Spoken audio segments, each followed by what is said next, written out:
We have Gru versus Randy Marsh from South Park. How could this film miss?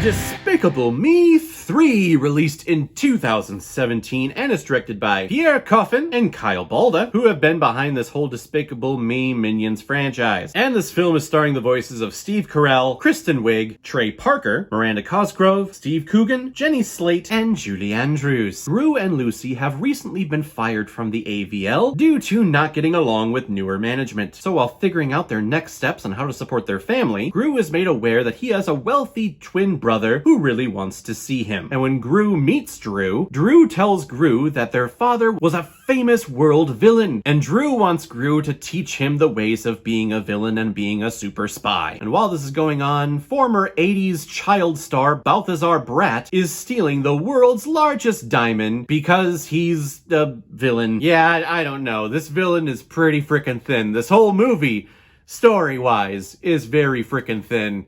It's here really because, like, there is no connection between the brothers storyline and then the Brat storyline of him getting the diamond and him having this long established rivalry with Gru, which I wasn't getting a sense of because Gru, we only saw them interact at the beginning, but apparently they had this long history. I don't know, and I'll be honest, I really don't care. Things just seem off with this movie when it comes to this whole franchise. In particular with Steve Carell and his voice for Gru. It does not feel like this is the Gru voice that we have heard from the previous two Despicable Me films. I don't know if when he was recording his voice work, if he was going back and forth between voicing Gru and then voicing Drew, and then got a little mixed up here and there. Definitely feels like something's going on, though. And then Lucy's storyline in here is that, well, she's the brand new mom. She's married Gru, so she's the new mom to all these girls, and she's trying to build up her relationship with them. So all pretty paint-by-numbers standard stuff. I will say that I love Trey Parker. I love Trey Parker's voice. He voices all the South Park characters. South Park is one of my favorite cartoons. The Book of Mormon that Trey Parker wrote all the songs for, and wrote the story for, is my favorite musical of all time.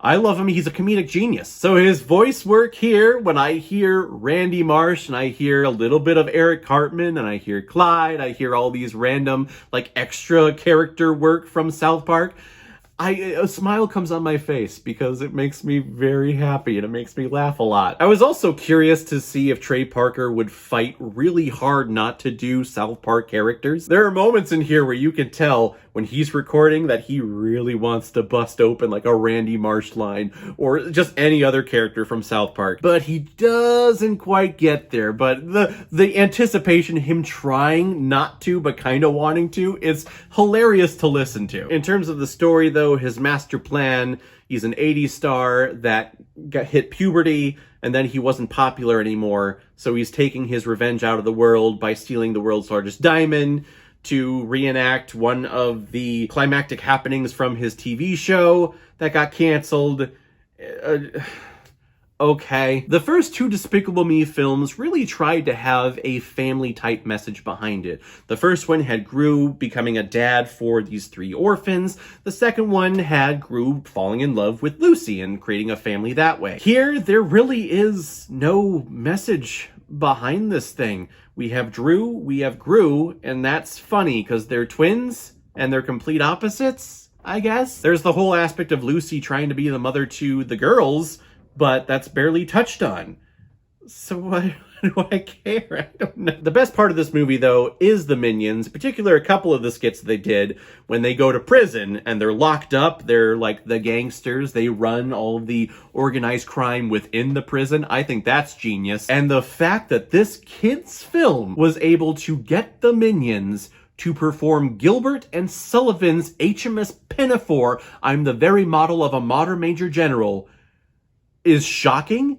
And that's genius. That is pure freaking genius. That was awesome. When all the Minions showed up on that voice performance stage and they're all waiting for them to see what they're gonna do, I hear HMS Pinafore playing. I'm like, no, they are not gonna do Gilbert and Sullivan in a kid's film. Oh my God, they're doing Gilbert and Sullivan. That is, wow. Well done, guys. Well done. But the Minions are upset that Gru is no longer a villain, so they leave Gru, which goes against everything that the Minions movie taught us, that the Minions are always looking for someone to serve.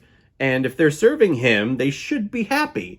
So in this film, when they decide to leave, I'm like, no, that goes against your programming. What the hell? It feels like there's just a lot of, hey, let's put it in the movie because it's funny type things going on here, and I can definitely tell because I sit back and I'm like, I don't care. I'm not connected with really anything that's happening in here at all. Is the film terrible? No, it's not. It could still be an enjoyable time, especially for the younger generation. But in terms of desire to go back and watch this thing, I have no desire to do that. I'm going to give Despicable Me 3 1.5 out of 5 Blu-rays.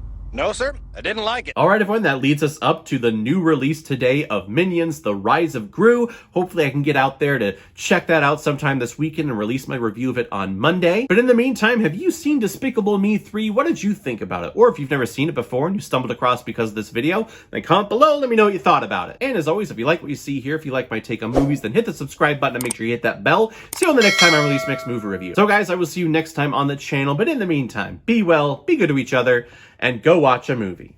Take care, guys.